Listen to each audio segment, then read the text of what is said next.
Hello and welcome to Polish-American Brotherhood. I'm Marian Szczepański with my daughter Tara. Today we will discuss the 10 years anniversary of the Smolensk plane crash. Poland's ruling nationalists held a scaled-down event on Friday to commemorate the 10th anniversary of the plane crash in Russia that killed top politicians and military officers, and they renewed criticism of Moscow's handling of the disaster.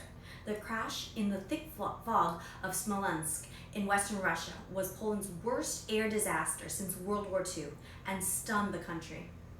At the stroke, the country lost its president, the commanders of its ground, sea, air and special forces, senior priests, in central bank chief and other dignitaries.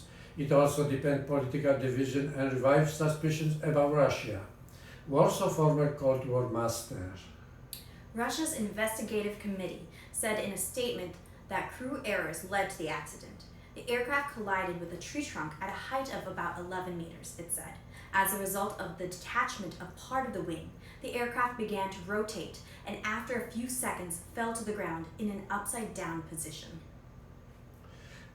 At large of Poles, including President Andrzej Duda, suspect that the crash was not caused by the pilot error, as concluded in an investigation by Poland's previous century's government, but by foul play. Duda, who is an ally of the ruling Law and Justice Party, PiS, on Friday said he regretted that the Corona-19 pandemic made it impossible to mark the tragedy properly.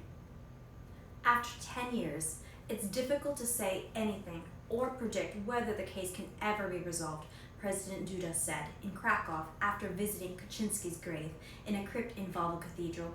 There isn't basic evidence. The wreckage is still in Russia, and the black boxes are still in Russia. For many Poles, April 10 will be forever by the 9/11, a moment of deep shock that left an imprint of the national psyche. 10 years on, the disaster has left other lasting scars. It hardened the bitter partisan division between liberals and conservatives in Poland that continue to shape the country's politics. And it cast Russia, for centuries Poland's most dangerous and disruptive neighbor, as Warsaw's untrustworthy adversary once more, scuppering a tentative détente with Moscow and plunging Poland back into a deep suspicion of the Kremlin that has only strengthened in the decades since the crash. Thank you for joining us, the segment of the Polish-American Brotherhood. Till next time.